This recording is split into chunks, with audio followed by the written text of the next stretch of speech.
quem é digno de honra, de glória, de louvor. Aleluia. Agradeço a Deus, Pastor Edson, pelo convite. Mais uma vez, muito obrigado. Feliz por rever os nossos irmãos aqui nesta igreja abençoada, a qual passamos um período pequeno, 7 meses, mas foi suficiente para entendermos o quanto essa igreja é amável e abençoada. É bom ouvir os irmãos. Meus irmãos, o tempo passa depressa, nós temos alguns minutos. Capítulo 9 do livro de 2 Samuel, por favor. Se você trouxe a sua Bíblia, eu estou com uma versão um pouco diferente. Eu saí meio depressa de casa e acabei catando a primeira Bíblia que eu achei mais próxima. E não vi que era uma versão um pouco diferente, mas vai dar para os irmãos entenderem.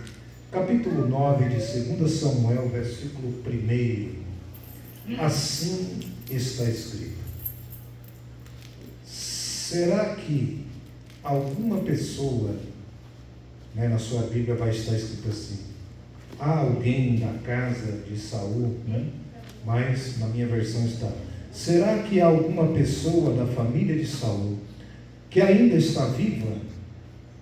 E se está, eu quero fazer alguma coisa boa para essa pessoa por causa de Jonas. Verso 2. Havia um escravo chamado Ziba, da família de Saul, alguém que lhe disse que fosse falar com o rei Davi. Você é Ziba? Perguntou o rei. Sim, sou eu mesmo, às suas ordens, respondeu ele. E o rei lhe perguntou: ainda existe alguém da família de Saul para quem eu possa fazer alguma coisa boa, como prometi a Deus? Ziba respondeu: sim, existe um filho de Jonatas e ele é aleijado dos pés. Amém? Glória a Deus. Você permanecer com sua Bíblia aberta aí. Eu não sou um pregador avivalista, mas para me entender, você precisa estar com a Bíblia na mão, senão você não vai entender o que eu vou falar. Esse texto é bastante conhecido e eu estava folheando ele por esses dias. Muito embora uns irmãos aqui já me conhecem, sabem que eu não tenho o hábito de ler a Bíblia para pregar. Eu não leio a Bíblia para pregar. Eu tenho que ler a Bíblia todo dia. Aí, se é me dando a oportunidade, nós vamos falar, Porque tem gente que só lê a Bíblia na hora de pregar. Aí vai lá e monta seu sermão, mas não é o meu hábito. Mas Deus tocou no meu coração sobre esta palavra. No texto aqui, Davi, o seu coração gigante, Davi tinha um coração gigante, o seu coração amoroso, e o senso de justiça brotou no seu coração, porque as pessoas que elas são gratos a Deus, sempre, irmãos, o senso de justiça, ele flora na sua pele. E Davi era um homem grato. O Salmo 103, você vai ver ali Davi falando: bendiz a minha alma ao Senhor, e tudo que há em mim bendiga o seu santo nome. Bendiz a minha alma ao Senhor e nunca se esqueça de nenhum dos seus benefícios. Então isso, Davi, ele era grato ao Senhor, e esse senso de gratidão aqui aflorou no seu coração, e ele se lembrou de um moço, um amigo de batalhas, de lutas, que era Jonas, filho do rei Saul, a qual Davi tinha feito um pacto com ele lá atrás, no capítulo 18 de 1 Samuel, vocês vão ver esse pacto lá atrás.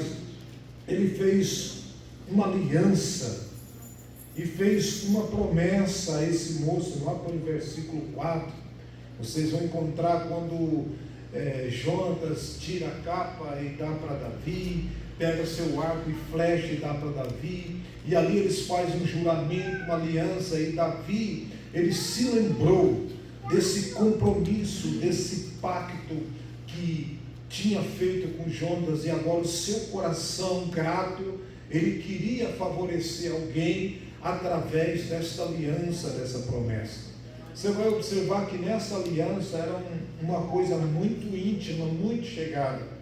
Porque quando Jonatas dá a capa para Davi, a capa na Bíblia ela simboliza autoridade, poderio. Ele estava dizendo para Davi: Davi, a partir de agora eu sou o teu servo, você é meu senhor, você está sobre mim, eu estou debaixo da sua autoridade. Quando Jonatas dá o seu escudo, o seu arco e flecha para Davi, que simboliza guerra, que simboliza peleja, ele estava dizendo: Davi, a partir de agora a tua guerra é minha guerra, a tua luta é a minha luta, com você eu vou até a morte. Isso é uma aliança, isso é um pacto, e alianças, irmãos, sabem que é um anel que não tem remendo, não tem dobra, é um anel por inteiro. Esse é o mesmo pacto a qual um dia você fez ao aceitar a Jesus como Salvador. Aleluia. Quando você levantou a sua mão, você fez uma aliança com Deus. Você fez um compromisso, e com Ele você iria até a morte, até o dia da sua vida, e essa aliança ela não pode ser quebrada. Aleluia. E Davi se lembrou disso. Então agora ele precisava favorecer Jonatas. E Jonatas, irmãos, ele era um moço muito importante, porque ele era filho do rei. Morrendo Saul, quem assumiu o trono era Jonatas. Jonatas era o herdeiro direto de Saul. Mas houve um tempo em que Davi estava correndo e ele resolveu visitar a casa de Jonatas. Ele queria ir lá falar com Saul, e Jonatas falou: meu senhor, não faça tal. Vamos fazer o seguinte, lá no capítulo 20 de 1 Samuel, você vai ver essa história, e o versículo de número 18, Davi queria voltar, e ele falou assim: olha, faz o seguinte, eu vou ficar lá na minha casa atirando flechas, e eu vou pedir para o meu servo, há de ser que você fica no campo, e as flechas que eu atirar, se passar da sua frente, se passar após você, você não vem, porque a coisa não está boa. Se você vir, você vai ser morto pelo meu pai. Mas há de ser que se eu jogar as flechas e ela cair antes de você, você pode vir, que o caminho está liberado, meu pai vai te receber. E Davi ficou lá no campo, e as flechas começou a voar e começou a passar, e Davi entendeu que não era hora de voltar para casa e falar com o rei. Essas flechas não aconteceram só lá em Davi, continua acontecendo até os dias de hoje. Os flecheiros estão atirando, e elas estão trazendo uma mensagem. Quanto mais flechada você leva, quanto mais peleja você tem que entender que muitas vezes você quer resolver a situação, você quer organizar o problema, mas Deus está dizendo: ainda não é hora, não é tempo, fica escondido, fica quieto aí. E Davi entendia muito bem o que era ser escondido por Deus. Vocês sabiam que Deus escondeu Davi? A Bíblia diz que Deus escondeu Davi atrás das ovelhas malhadas. Por quê? Porque lá na casa de Jessé, isso acontece quando o rei Samuel, o profeta, vem ungir um dos seus filhos de Jessé a rei. Ele sabia que Davi não estaria na mesa. Davi não estaria na mesa porque Davi, para os judeus, ele era passivo de uma maldição. Porque Davi era ruivo, ele tinha sarda, e para os judeus, uma pessoa ruiva era amaldiçoada, ele não podia conviver, por isso Davi não estava na mesa, ele estava no campo na hora que Samuel chegou. Davi não era digno de se sentar com os seus irmãos, ele era passivo de uma maldição, e Deus escondeu Davi atrás da onde? Das ovelhas malhadas. Por que ovelha malhada? Porque para o judeu também toda ovelha que tinha mancha era malhada, também não servia para nada. Davi estava escondido por Deus num lugar onde não servia para nada, mas Deus sabia aonde ele estava. Aleluia. Deus conhecia, sabia onde ele estava. Então Davi, ele se ausenta e espera. Passasse o tempo, irmãos, Davi tinha uma promessa. Ele queria ser rei. E ele estava esperando essa expectativa de ser rei. E eu acho interessante, irmãos, que quando Deus fala com Davi a respeito da sua herança que ele tinha que tomar como rei, veja bem, ele sabia que Jonatas era o herdeiro direto do trono. Jonatas, uma vez seu pai não estando, Saul, quem ia assumir o trono era Jonatas. Jonatas ia assumir o trono diretamente. Mas olha o que acontece no capítulo 23 de 1 Samuel, lá pelo versículo de número 17. Jonatas sabia que havia uma promessa sobre Davi, mas Davi também sabia quem era Jonatas, herdeiro direto do trono, o homem que ia assumir o reinado. Mas então Jonatas chama Davi e falou: faz o seguinte, meu senhor, eu sei que eu sou herdeiro do trono, mas faz o seguinte, o senhor seja o primeiro e eu vou ser o teu servo, eu vou ser o teu segundo nessa jornada, não tem problema não. Eu não fico preocupado com herdar o trono. O Senhor assume e eu serei o seu segundo. Olha a humildade deste moço, irmãos. Olha a humildade de Jonatas. É uma humildade que nós precisamos, como crentes pentecostais, aprender. Porque muitas vezes nós temos um programa Lula instalado na nossa veia, o Fome Zero. Nós queremos ocupar tudo, queremos ser os primeiros. Qualquer pessoa que cantar melhor do que a gente, qualquer pessoa que pregar melhor do que a gente, a nossa tendência é puxar o tapete, é deixar ele no banco. Não, se ele se destacar, eu vou perder meu lugar. Mas Jonatas aqui não, herdeiro do trono tinha tudo. Ele diz: não, Davi, você assume. Pode ficar, eu venho em segundo lugar, não tem problema não. É como ele diz: eu sei o que Deus deu para mim e sei o que Deus deu para você também. O que é seu, o que é meu. A promessa que Deus tem na tua vida vai se cumprir, vai acontecer, e não importa. Mas deixa eu correr umas horas, está me apertando ali. Olha o que diz o texto, lá no capítulo 31 de 1 Samuel, Saul morre. Saul morre, junto com Saul, morre Jonatas também. O trono está livre. Davi estava prontinho para assumir. Mas sabe o que acontece? No capítulo 2 de 2 Samuel, Davi, ele não assume o trono. Ele vai assumir um povo hebreu e lá ele fica por 7 anos. Ele estava esperando o reinado de Israel, ele estava esperando a coroa de Israel, mas não chegou. Ele assumiu um povo lá e ficou lá por 7 anos.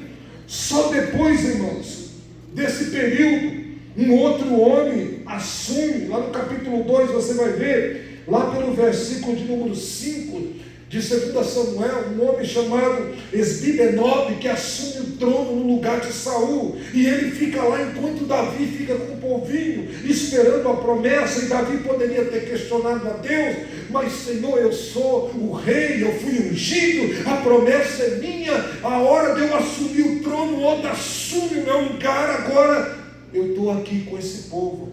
Só que Davi continuou ouvindo a voz de Deus. Irmãos, o tempo é de Deus, não importa. Nós cristãos temos uma dificuldade, principalmente nessa era. Nós vivemos na era do fast food. Hoje a maioria das pessoas nem sai mais de casa para fazer compra. Eles pegam o celular, ligam e vêm entregar na porta. Nós vivemos essa era. Nós oramos hoje e queremos que as coisas aconteçam amanhã. Você já viu aquelas campanhas que tem por aí? Eu acho até engraçado. 12 dias de oração para 12 meses de milagre. As pessoas querem orar só 12 dias e querem passar o ano todo recebendo milagre. Olha como é que nós somos. Não devia ser o contrário? 12 anos de oração para 12 dias de milagre. Só que nós queremos tudo na hora. Davi entendeu: não é meu tempo, eu vou ficar aqui até que Deus me coloque no trono. E foi exatamente o que aconteceu. Passado o período, Davi assumiu o trono. E agora eu vou revelar uma coisa que vocês não sabiam sobre Davi. Vocês vão ficar com os olhos regalados. Capítulo 5 de 2 Samuel, versículo 3 em diante. Davi ele assume o trono de Israel. Só que Davi tinha um problema. Davi não gostava de coxo. Davi não gostava de cego. Davi odiava as pessoas de baixa classe. Está aí na Bíblia, pode ler. Davi não gostava. Olha aí o capítulo 5, versículo de número 8.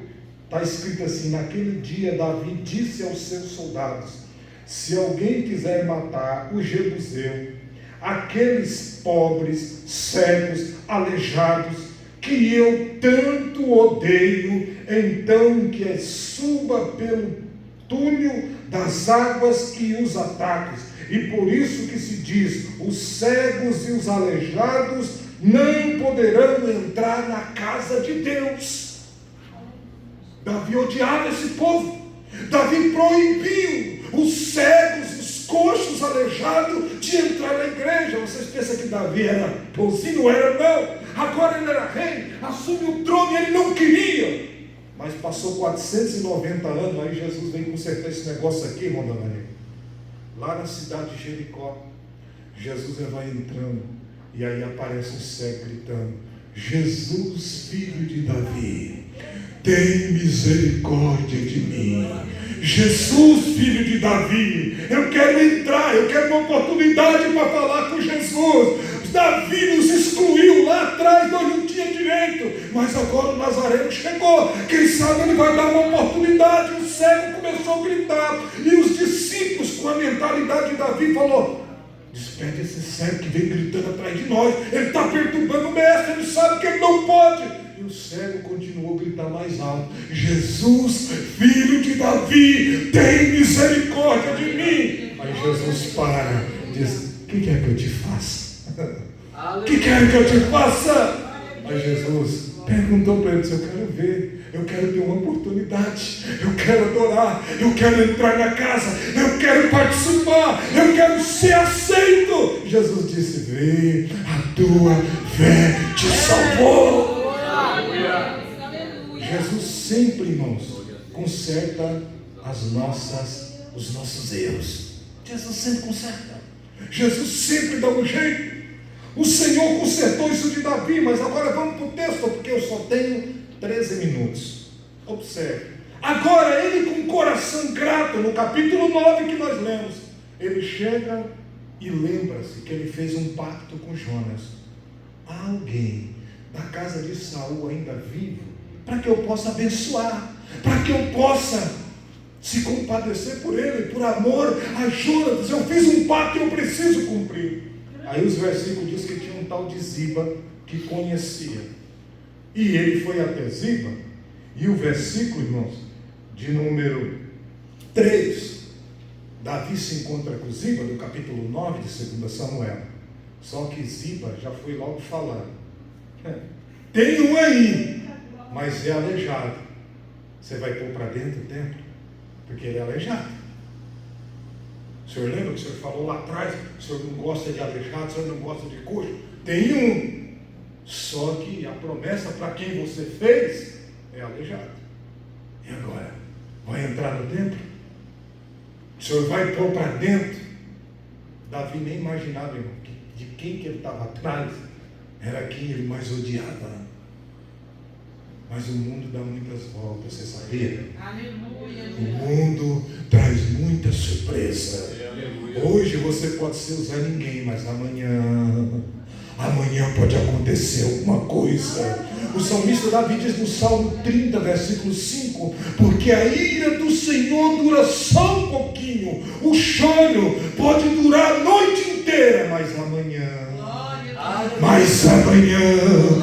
vitória vem, a bênção de Deus vem. Aleluia. E agora, Davi tinha que engolir o camelo com casca e tudo, agora tinha que pôr um aleijado dentro da casa, dentro do palácio. Aquele que ele expulsou, agora ele tinha que colocar dentro da sua casa, por causa da sua boca, por causa de uma promessa. Você sabe o que é o peso de uma palavra, irmãos? Deixa eu abrir um parênteses aqui. O meu pai, essa semana eu estava comentando, meu pai dizia para mim, meu pai já faleceu há muitos anos, eu tinha 9 anos, e meu pai dizia que a maior moeda, A moeda mais valiosa que tinha no tempo dele se chamava palavra. Tudo era no trato, no fio do bigode. Era na época que você ia lá na bodega e tinha a cadernetinha, chegava lá, você podia pegar o que queria. Não, esse aqui tem palavra. Crente, irmãos, vai ser julgado pelas suas palavras, diz o Senhor para os seus discípulos.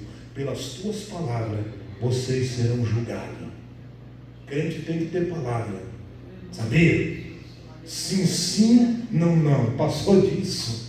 É procedência, eu não vou falar de onde, você sabe. Você tem que ter palavra. Tem que ser fiel no trato. Se você diz que vai, vai. Se você diz que não vai, não vai. Se você comprar, paga. Tá? Paga. Não fica cortando volta na rua da bodega, porque você sabe que o dono está lá, vai te cobrar. Crente tem que ter palavra. E detalhe, irmão, não é aqui que nós mostramos que somos crentes. Aqui é fácil. Aqui nós falamos em línguas estranhas, rodopia no manto, girando, profetizando. Aqui é fácil, mas não é aqui que nós mostramos o que somos. É lá fora.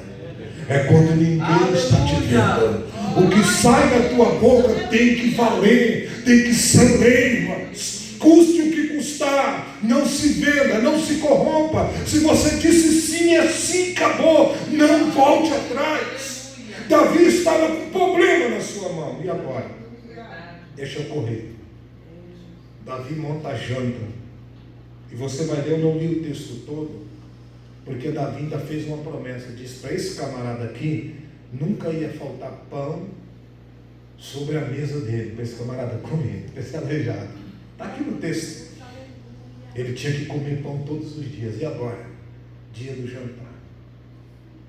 Mesa arrumada, palácio real, tudo, irmão, da maneira, na estica, cortina, toalha decorada, cadeira bonita. E lá Davi se assenta. E daqui a pouco começa a chegar seus filhos. Salomão, Tamar, Absalão, vai chegando. Todo mundo vai sentando e fica uma cadeira vazia. Tem uma cadeira vazia. E todo mundo olha, está todo mundo aqui? Vamos jantar, está na hora da reunião familiar. Davi, não, pera, ainda falta um. Está faltando alguém. Vai chegar, aguarda aí. Daqui a pouco, irmãos, eles começaram a escutar o barulho de muleta arrastando no corredor do palácio. Quem? O aleijado. Está entrando dentro da casa. E agora? Todo mundo olhando, os filhos de Davi olhando assim, mas meu Deus, um aleijado. Ele chega, coloca a sua muleta, ele se assenta. E quando ele se assenta, irmãos, a toalha da mesa cobre ele da cintura para baixo. É assim que a toalha da graça faz. Da cintura para cima, ele era igual a todo mundo, porque para baixo a toalha tampava.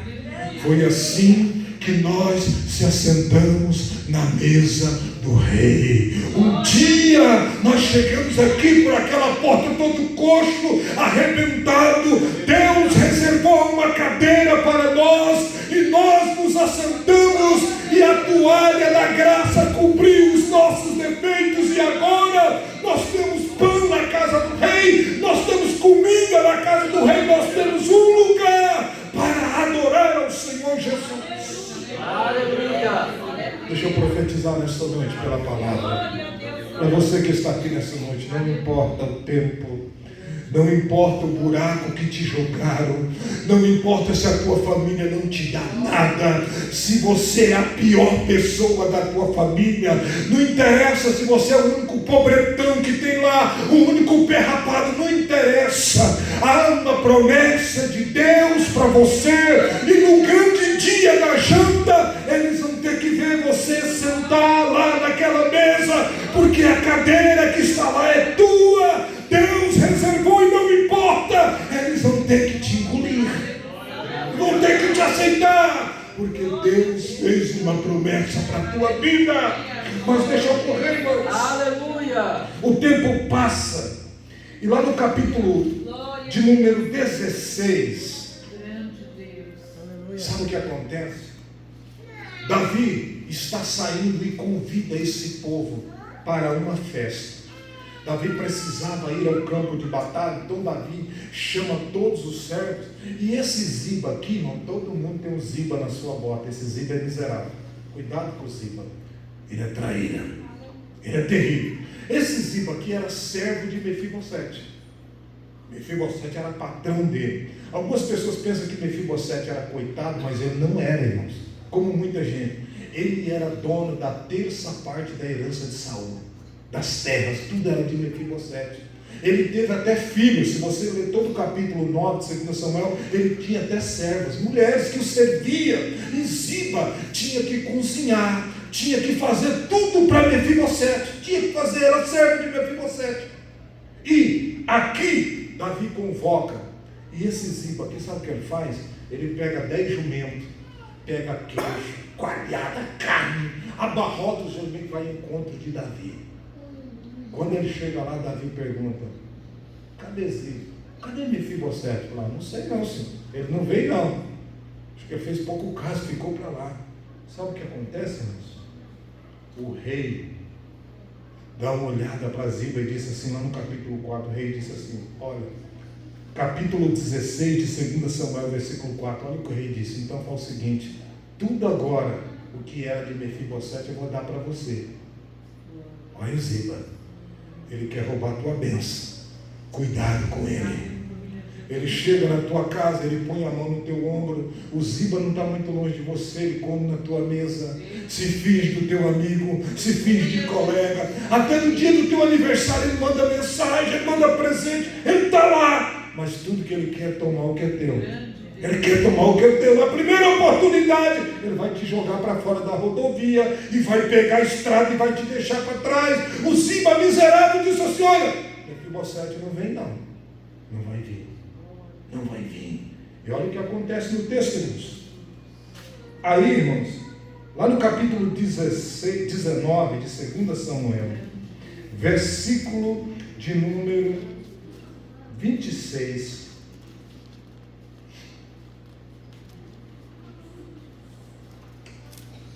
É isso mesmo, versículo 26. Mefibosete chega, cansado. Aí Davi pergunta: Mefibosete, por que você não veio? Ele falou: Senhor, o senhor se esqueceu que eu sou aleijado? Eu vim arrastando. Eu tenho problemas, eu tenho dificuldade. Mas o Ziba falou aqui que você não vinha. Mas o que acontece agora? Eu dei tudo o que era seu, eu dei para ele. Vou ter que resolver esse problema. Vou resolver esse problema. E olha o que Davi faz, irmãos. Olha só.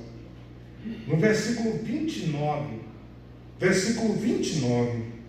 Então Davi chama Ziba e põe Mefibosete e diz assim: olha, não digas mais nada, eu resolvi que a propriedade de Saul será dividida. Então fala o seguinte: eu vou dar meio para você e meio para Ziba, porque agora eu também não posso deixar de sem nada, porque eu dei minha palavra.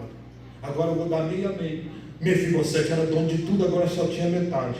Mas olha só o que Mefibosete responde, irmão, versículo 30. Que Ziba fique com tudo. Não quero nada não, porque eu como na mesa do rei. Eu tenho pão todo dia na mesa do rei. Todo dia eu estou lá na casa do rei. Por que eu vou chorar por causa de migalha? Eu como na mesa do rei. Eu tenho pão lá. Eu tenho quem faz. Podem ficar com a terra toda. Pode contratar empregado. Ele que se vire para lá. Eu já tenho uma cadeira na mesa do rei. E lá eu como. E agora sabe o que acontece com o miserável Ziba? Todo dia ele tem que cozinhar. Todo dia ele fazia janta, fazia o café da manhã e ficava lá. Mefibosete não comia, ia para a casa do rei, mas o Ziba tinha que fazer, porque ele era empregado. Mas Mefibosete ia comer na casa do rei. Irmão, deixa Deus trabalhar. Nem sempre o que sai primeiro chega primeiro. Fica tranquilo. Essa história que diz assim: você precisa ser visto para ser lembrado. Você já não ouviu esse jargão? Quem não é visto não é lembrado. Isso é jargão do mundo, irmãos. Jesus nunca esqueceu de ninguém. Jesus nunca quer que você de vista. Os olhos dele estão em cima de você em todo o tempo. Não se preocupe. Isaías Isaías 49, versículo 15 diz: pode uma mãe se esquecer do filho que amamenta, ou que não vinha se compadecer do filho que está no seu ventre, todavia que isso aconteça, eu não me esquecerei de ti, porque eu tenho na palma da minha mão teu nome, está escrito aqui, os meus olhos estão em cima da minha igreja. Meu tempo já se encerrou, mas deixa eu correr, irmãos. Lá no capítulo 21, irmãos, acontece um negócio, irmãos, que eu acho tão extraordinário. No capítulo 21, acontece uma guerra. Houve uma fome. E o problema agora era com os gibeonitas.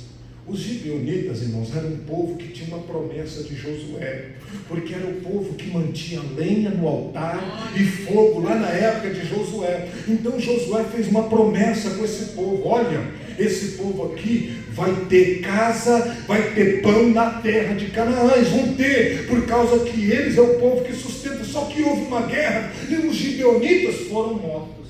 E agora ele chama Davi. Davi agora era o rei. E ele chama Davi, lá no versículo de número 3, que diz assim: é o seguinte, nós precisamos resolver esse problema. E o que você quer? Davi pergunta para ele: o que você quer para nós consertar? Eles falaram assim: eu quero 7 homens para enforcar. Você me dá 7 homens, eu vou enforcar e tapar com a dívida. Nossos 2 territórios estão na paz. Beleza, 7 homens. Davi concordou na hora, falou: fechou. Só que aí Davi esqueceu, só tinha 6, irmão. Ele só estava com 6, ele não tinha 7. Sabe quem era o 7º? Era Mefibosete. Ele colocou o Mefibosete na parada para ser enforcado. E agora? Só que tinha um problema. Mefibosete foi escape pelo laço, porque Mefibosete não servia para o sacrifício, porque ele era aleijado. Aleluia, Jesus. Você entende isso? Aí lá no capítulo 7, irmãos, você vai ver, mas por causa do juramento de Jonas falou, lá no versículo de número 9, e Davi entregou os 7 ao povo de Gibeão, e eles o enforcaram, porque no versículo 8 do capítulo 21, Davi viu que não tinha um Mefibosete, mas aí apareceu um outro. Aparece um outro Mefibosete com o mesmo nome, só que esse Mefibosete aqui era inteiro. Versículo 8 diz: ó, porém pegou a Amoni e a Mefibosete, os 2 filhos de Rispa. Rispa tinha um filho com o nome de Mefibosete, o mesmo nome do menino. Aí pegaram e crucificaram esse homem. Crucificaram no lugar de Mefibosete, o seu xará foi crucificado. Aí Davi cumpre o pacto, aí na hora de ir embora, irmãos, e aqui eu encerro. Na hora de ir embora, sabe o que acontece? Davi está chamando, reunindo todas as tropas, e Mefibosete está olhando para o xará dele, crucificado, olhando lá. E Davi chamando: ô Mefibosete, vamos embora. Espera aí, rei. O que você está olhando? Eu estou olhando para o meu xará ali, porque era eu que devia estar lá. Era eu. Era eu que era para estar pendurado ali agora. Mas por causa destas pernas aleijadas aqui, eu fui livrado. Esse Mefibosete aí morreu em meu lugar. Irmãos, às vezes a luta que nós atravessamos é o nosso livramento. Essa luta que você quer pôr para fora, sabe, essa situação ruim, é isso que vai te livrar. E você não quer aceitar. É por causa desse sofrimento, foi por causa do defeito de Mefibosete. Ele não foi crucificado, ele olha para a cruz e vê um outro no seu lugar. E é por causa que somos pecadores, é por causa que nós somos limitados. Jesus deu uma mensagem para João no capítulo 1 de João, versículo 11 e 12: veio para os que era seu, mas os seus não recebeu. Mas todo esse povo defeituoso aí, todos os aleijados, deu-lhe o poder de serem feitos filhos de Deus, porque Jesus foi o nosso segundo Mefibosete, que morreu na cruz, para que eu e você nessa noite tivesse aqui uma cadeira na mesa do rei, pudesse comer pão na mesa do rei, pudesse adorar a esse rei, a qual nesta noite nós estamos aqui adorando. Queridos, estar aqui nesta noite é um privilégio.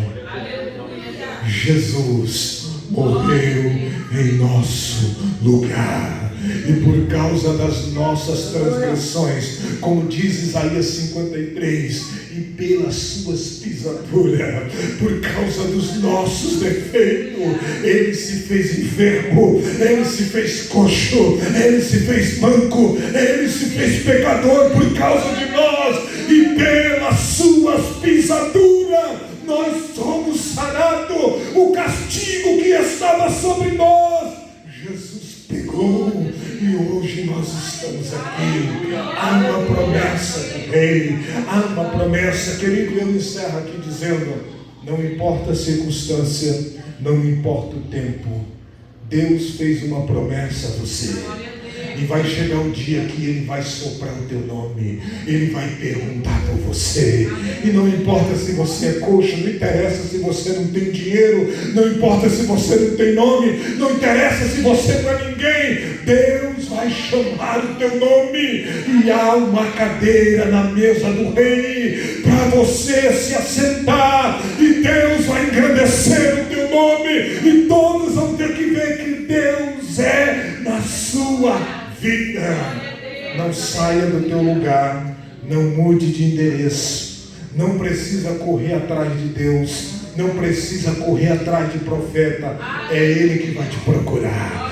Ele vai te procurar, e vai chegar o momento que Ele vai chegar aqui no conselho e vai dizer: tem alguém aí que eu fiz uma promessa, tem alguém aí que eu fiz uma promessa, chegou a hora de eu pagar essa dívida, chegou a hora de eu responder essa promessa, e eu estou aqui, e vai ser agora. Que Deus nos abençoe em nome de Jesus. Fique com esta palavra e me perdoe pelos 7 minutos que passou. Vamos orar, irmãos, fique de pé. Aleluia. Vamos orar nesta noite. Há uma promessa de Deus para a tua vida. Eu sou tão convicto, irmãos, eu sou tão convicto com a palavra de Deus, que não importa o que aconteça, não importa se alguém quer te esconder, não interessa se alguém quer te pôr debaixo da mesa, não tem jeito, irmãos. Vocês lembram do texto do candeeiro? O Senhor disse assim: não se pode pegar um candeeiro e acender ele e pôr debaixo da mesa, e alguém entrar na casa e não ver. E depois o texto vai dizer assim: não há pecado escondido que não seja revelado. Alguém pensa que aquele candeeiro ali está falando sobre a mensagem de pecado, de coisas ocultas que vai ser revelado. Na verdade, tudo vai ser revelado, vai ser no diante de Deus. Mas não é isso que o texto diz. O texto está dizendo de algumas candeias que brilham, e alguém quer apagar, quer pôr debaixo da mesa. Mas o Senhor diz: não adianta pôr debaixo da mesa, e chega a dizer o texto até debaixo do colchão, porque se tentar te esconder debaixo do colchão, o colchão vai pegar fogo, todo mundo vai ver que você está lá, que você é um homem de Deus, é uma mulher de Deus, e tem uma promessa de Deus. Não tem jeito, irmãos. Deus tem uma promessa na tua vida. E nesta oração eu quero que você coloque agora essa promessa em evidência. Ore para Deus, diga: Senhor, o Senhor me prometeu, o Senhor me falou, e eu estou orando agora por esta promessa. Eu estou orando agora, estou esperando o Senhor me procurar, o Senhor chamar pelo meu nome, porque eu preciso me assentar na mesa, eu preciso comer do bocado da bênção que o Senhor tem para mim. Ore em nome de Jesus, querido Deus. Obrigado, meu Senhor, por esta noite.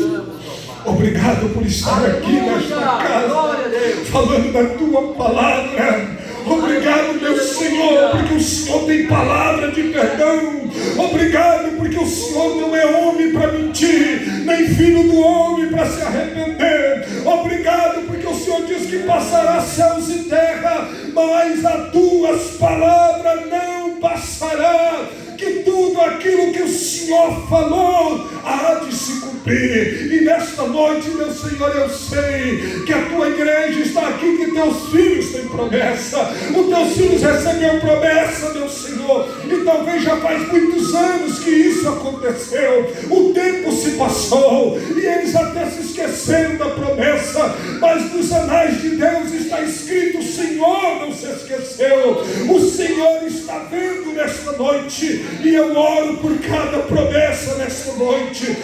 Entra com providência, meu Senhor, em alguns lares aqui. Restaura famílias. Restaura, meu Senhor, casamentos. Restaura, meu Senhor, a dignidade de teus filhos. Oh, meu Senhor, abre portas nesta noite aqui. Questões financeiras. Os teus filhos que estão sofrendo humilhação, meu Senhor. Mas tu és o dono do ouro e da prata. O Senhor fez uma promessa. E nesta noite nós oramos, meu Senhor, por esta promessa. Fale ao coração dos teus filhos nesta noite. Chama os seus nomes. Coloca na tua mesa. Porque eu sei que o Senhor tem pão de bênção nesta noite. Porque eu sei que o Senhor tem vitória em nome de Jesus. Aleluia. Glória a Deus.